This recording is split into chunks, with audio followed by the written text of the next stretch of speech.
bienvenue sur cette nouvelle vidéo. Et oui, comme je vous l'ai promis, une vidéo sur un thème assez spécial. Et ben oui, car j'ai eu une idée, faire une vidéo sur le thème de l'espace. Voilà. Donc j'ai deux thèmes, donc deux chapitres. Le premier, c'est les planètes du système solaire. Et le deuxième chapitre, c'est le rover, donc, qui a atterri en mars 2020 sur la planète Mars. Voilà, en mars, sur Mars. Voilà. Donc, on va commencer tout de suite avec le premier chapitre, les planètes du système solaire. Alors, chose à savoir, il y a 8 planètes, 4 planètes rocheuses, quand on va parler scientifiquement, on va dire ce sont des planètes telluriques, et 4 planètes géantes gazeuses. Pour se rappeler de l'ordre des planètes, on peut se dire cette phrase, parce que on a un peu de mal à connaître par cœur. Du coup, on peut dire cette phrase par exemple: mon vieux toutou Médor joue sur un nuage. Les planètes portent le nom des dieux romains. Chose à savoir, par exemple, quand vous lirez un texte comme la Bible ou etc., et ben vous lirez, bon pas la Bible, mais l'épopée de Gilgamesh, vous trouverez par exemple Jupiter est en colère, etc. Du coup, vous avez le nom des planètes. Alors, donc, je vais dire le nom des planètes de gauche à droite. Donc, tout à gauche, nous avons le Soleil. Ensuite, pour Mon, nous avons Mercure. Pour Vieux, nous avons Vénus. Pour Toutou, nous avons Terre. Pour Médor, nous avons Mars. Pour Jou, vous avez Jupiter. Pour Sur, vous avez Saturne. Pour vous avez Uranus. Et pour Nuage, vous avez Neptune. Alors, les deux planètes qui sont complètement différentes sont Mercure et Neptune. Pourquoi? Parce que Mercure est beaucoup plus chaude parce qu'elle est beaucoup plus proche du Soleil que Neptune. Neptune est une planète qui est très froide. C'est presque impossible de s'y poser parce qu'on mourrait de froid. Donc là maintenant, je vais vous donner la définition d'une planète. Alors, la planète, c'est un corps céleste qui tourne autour du Soleil. Les planètes ont une forme ronde et ils doivent avoir le ménage autour de lui.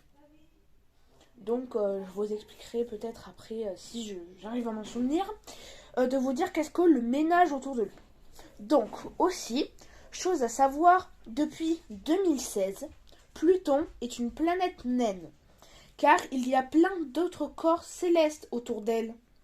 Eh bien oui, parce qu'il y a des planètes naines qui sont des planètes, mais différentes de celles qu'on connaît. Du coup, en fait, c'est que les planètes naines, il y a, en fait, autour des planètes, voilà, autour des planètes en général, il y a des corps célestes.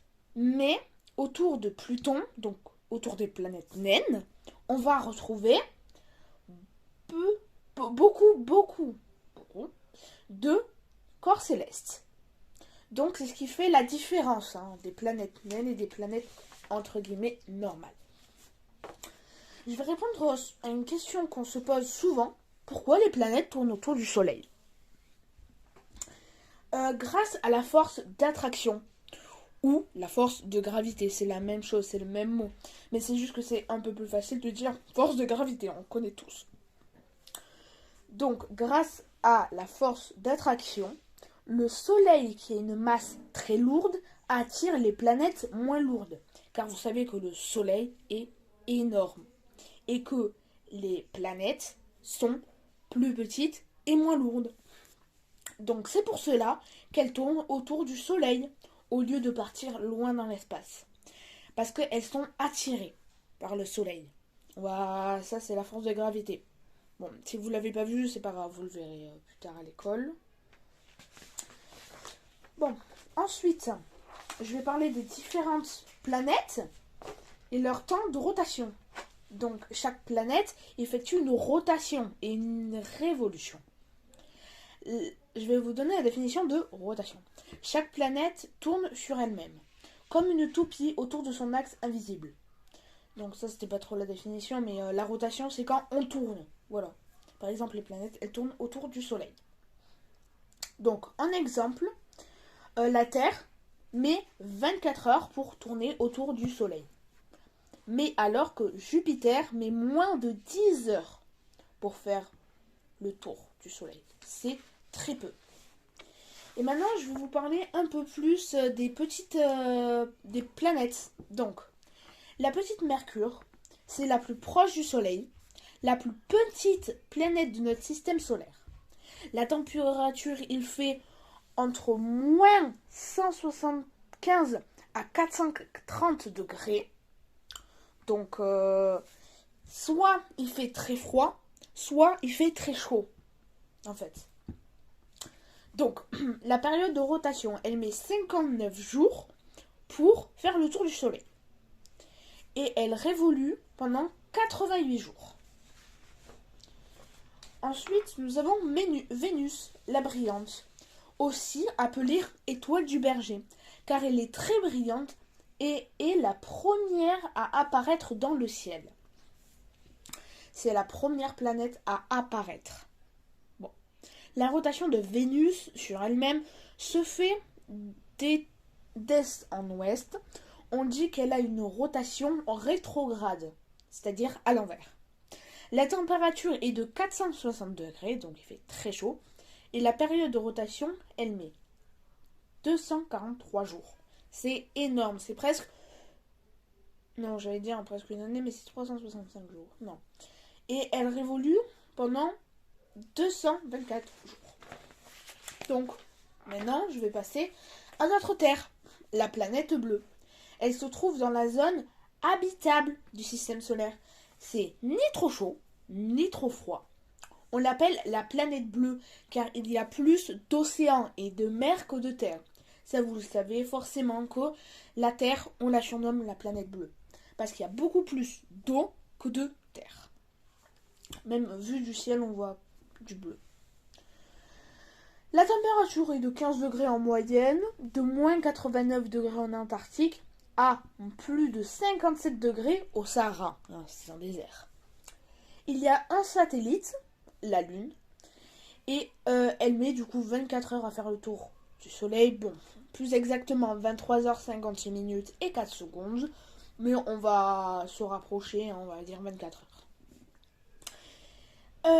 Elle révolue pendant 365 jours et 6 heures, donc ça veut dire quand on passe à un an, voilà, donc nous, en 365 jours et 6 heures, on fait un an.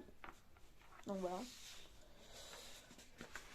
Mars, la rouge, la petite planète rouge, elle est de couleur rouge orangé, car elle a du fer dans son sol qui rouille comme un vieux clou. C'est que c'est un peu comme nous quand on laisse du fer, du métal dehors et qu'on ne le désoxyde pas, et ben ça va s'oxyder et du coup ça va rouiller, ça va changer de couleur. Du coup sur Mars on y trouve des vallées, des déserts et des volcans endormis. L'un d'eux est gigantesque, il est plus grand que l'Espagne. C'est énorme. Des sondes et des robots envoyés sur Mars ont confirmé qu'il y avait de l'eau, bon, sous forme de glace, et d'eau liquide salée. Il n'y a pas que de l'eau sous forme de glace, il y a aussi de l'eau liquide salée. La température est de moins 63 degrés en moyenne, de moins 123 degrés à plus de 20 degrés, donc ça va. Il y a 2 satellites. Elle fait le tour du Soleil en environ 24 heures ici. Donc 24 heures et 6 minutes. Donc ça va. Donc elle fait un an tous les 687 jours. Donc c'est presque le double de nous. Hein, voilà, donc... Voilà. Ensuite, nous avons Jupiter. La géante, c'est la plus grosse planète du système solaire. Elle est constituée essentiellement de gaz. Elle n'a pas de sol. C'est-à-dire qu'on ne peut pas toucher. On ne peut pas atterrir. Donc c'est pour ça qu'il n'y aura aucune expédition. À moins que dans les années à venir, on trouve un moyen de réussir à se poser. Mais elle n'a pas de sol. On ne peut pas se poser. Alors, avant que je termine pour Jupiter, dites-moi en commentaire si je vais trop vite. Et aussi, vous me dites la partie que vous n'avez pas très compris. Et je vais faire un short ou une vidéo sur le sujet que vous n'avez pas très compris. D'accord? Donc, ne vous inquiétez pas, dites-le moi en commentaire. Donc, Jupiter, la température est d'à peu près moins 110 degrés. Elle a 67 satellites et elle fait le tour du Soleil en 10 heures. Et elle fait un an tous les 4335 jours. C'est environ 12 ans. Donc c'est tout juste énorme. Ensuite, Saturne et ses célèbres anneaux. On va souvent reconnaître Saturne par ses anneaux. Alors, Saturne, elle est toute légère. Hein. Si on pouvait la poser sur un océan, elle flotterait. C'est comme si, par exemple, vous êtes dans le bain, vous mettez un petit canard en plastique, et ben ça flotte. Et ben ça serait pareil pour Saturne. Bon. Ces anneaux sont constitués de blocs de roches et de glace qui tournent autour d'elle. Donc, du coup, ces anneaux, c'est de la glace et des roches. Voilà. Tout simplement, c'est pas des anneaux faits par la nature. Ben, un peu, mais pas... Voilà. Ensuite, la température est de moins 190 degrés.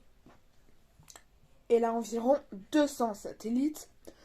Pour le moment, 62 ont été confirmés à ce jour. Donc, on pense qu'il y a 200 satellites, mais pour le moment, on n'en a découvert que 2. On en a confirmé. Alors, elle fait le tour du Soleil en 10 heures et 39 minutes. Et elle fait un an tous les 10 758 jours. C'est environ 29 ans. C'est tout juste énorme. Je peux me répéter. Je sais, j'en ai marre, ça m'énerve. Moi aussi. Donc pour dire que c'est énorme, quoi. Quand même 29 ans. Bon. Mais quand même, il y a plus long. Eh ben oui. Car nous avons Neptune. Donc c'est la planète qui fait un an le plus longtemps possible. Et c'est la plus lointaine des planètes. Ça veut dire qu'il fait très froid. La température est de moins 215 degrés. Il fait très froid, on ne pourrait pas se poser. Elle a 13 satellites. Elle fait le tour du Soleil en 16 heures. Et elle fait un an tous les 165 ans. C'est la planète qui fait un an le plus longtemps possible. Alors, je dis un an parce que il est marqué je dis 165 années. Mais c'est des années terrestres. Et ben oui, parce qu'une année pour eux, c'est 165 000 jours. Enfin, je crois. Mais en tout cas, c'est pas la même chose que nous. Du coup, normalement, si vous calculez, si vous êtes bon, ou si vous utilisez la calculatrice, c'est plus simple. Je pense que je vous l'afficherai.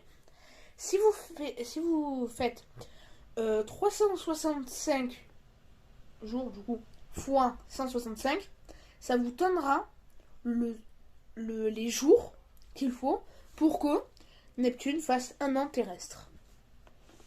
C'est impensable.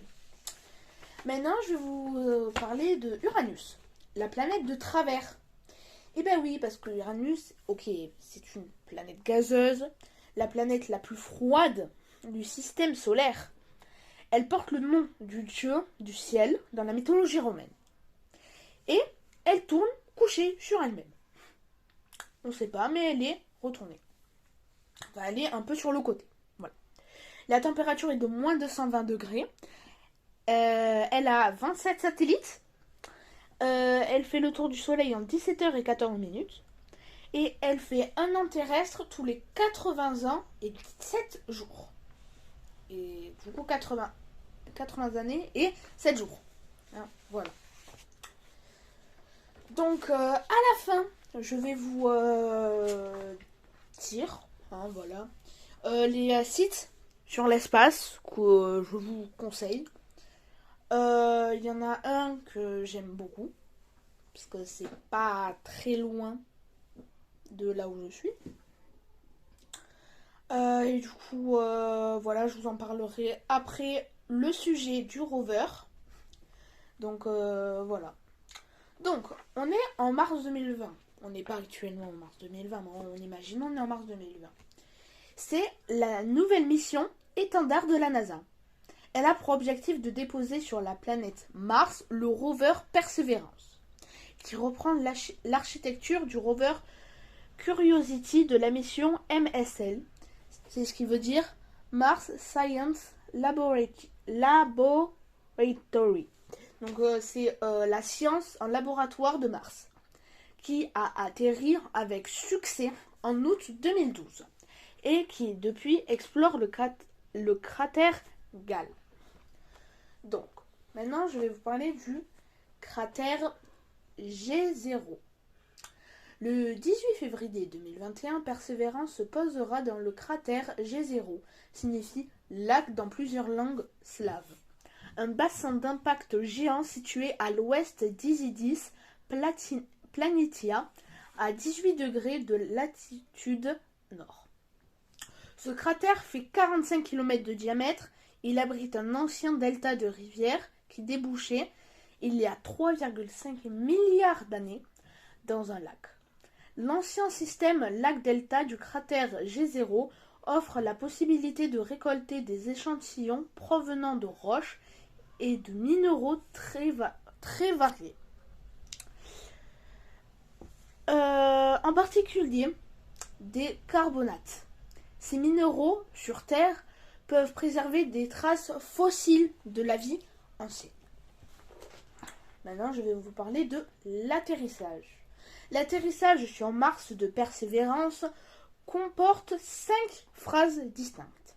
La phrase d'approche, la rentrée atmosphérique pilotée, la descente sous parachute, la descente propulsée et la dépose par l'étage de descente, Skycrane. 10 minutes avant son entrée atmosphérique, la sonde spatiale se sépare de l'étage de croisière. 5 minutes plus tard, elle ajuste son angle d'attaque en larguant deux lestes de 75 kg chacun. Elle pénètre ensuite l'atmosphère martienne à une vitesse de 21 000 km, soit 21,8 km par seconde, en entamant alors sa phase d'entrée atmosphérique pilotée, qui fait tomber la vitesse à 1510 km. C'est 420 mètres par seconde. C'est très rapide. Mais c'est pas plus rapide que 21 000 km. Alors, tout en corrigeant les écarts par rapport à la trajectoire idéale. Tout au long de cette phrase, Mars 2020 adapte son angle d'attaque à l'aide de 4 propulseurs situés sur le bouclier thermique arrière. La sonde corrige ainsi les variations locales de densité de l'atmosphère qu'elle traverse et maintient sa trajectoire vers le point d'atterrissage visé. Donc avant l'atterrissage sur la planète, le rover il va calculer et il va maintenir la trajectoire pour que l'atterrissage se passe au mieux. Donc environ 80 secondes après son entrée dans l'atmosphère, la surface externe du bouclier thermique atteint son pic de température à 1300 degrés. Donc 80 secondes après son entrée dans l'atmosphère, la surface externe de son bouclier thermique atteint son pic de température à 1300 degrés. C'est-à-dire que le rover, il a un bouclier thermique qui l'empêche de trop exploser sous la chaleur de Mars. Mais du coup, ils ont un peu calculé la température qui est de 1300 degrés environ. Et du coup, ils ont pu faire un bouclier thermique assez puissant pour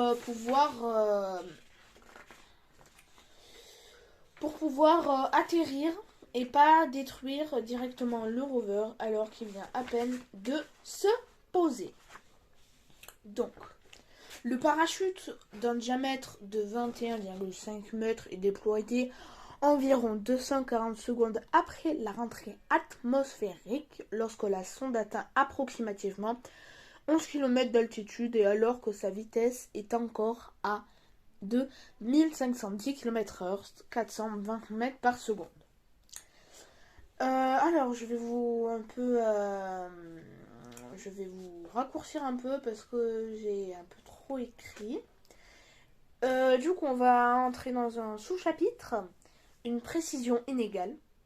Donc, avant, on était dans un sous-chapitre, le premier sous-chapitre qui s'appelait l'atterrissage. Maintenant, on est dans une précision inégale. Le système d'atterrissage de mars 2020 est largement inspiré de celui de la mission MSL qui s'est posée avec succès dans le cratère Gale en août 2012. Mais pour préparer les futures missions, Perseverance embarque avec elle de nouvelles technologies destinées à améliorer la précision de l'atterrissage. Perseverance, du coup, le rover, a emmené le Range Trigger, est une nouvelle technique utilisée par mars 2020 pour déclencher le déploiement du parachute. Alors, j'avais dit une bêtise tout à l'heure. J'avais dit que c'était en mars 2020, mais non. Sauf que, en fait, le rover a atterri en 2020, sauf que l'objectif, c'était la planète Mars en 2020. Du coup, voilà, je me suis trompée. Je pensais que c'était en mars 2020 que le rover avait été posé sur Mars. Mais non, c'est faux, c'est le projet.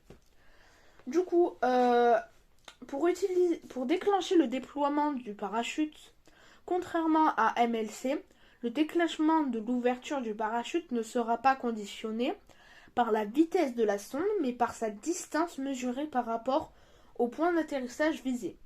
C'est très compliqué, je sais.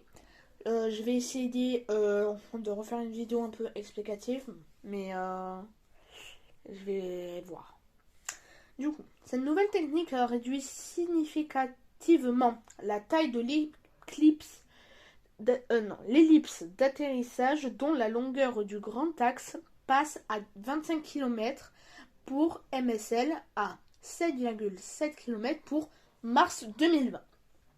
Aussi, Perseverance a emmené la navigation autonome par imagerie de terrain.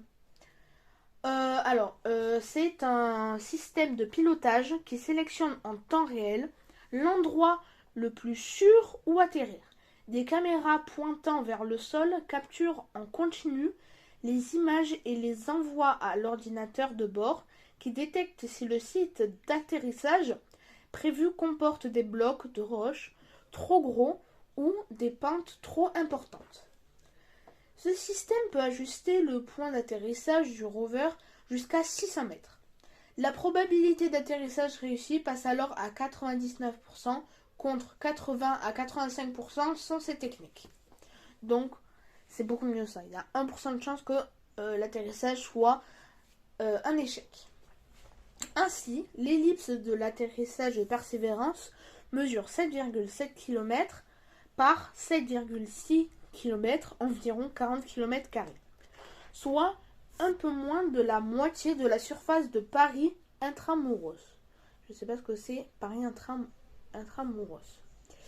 En comparaison, celle de MSL Curiosity était de 25 km par 25 km, soit 393 km², soit presque 4 fois la surface de la même ville. Oh là là, je sais pas lire.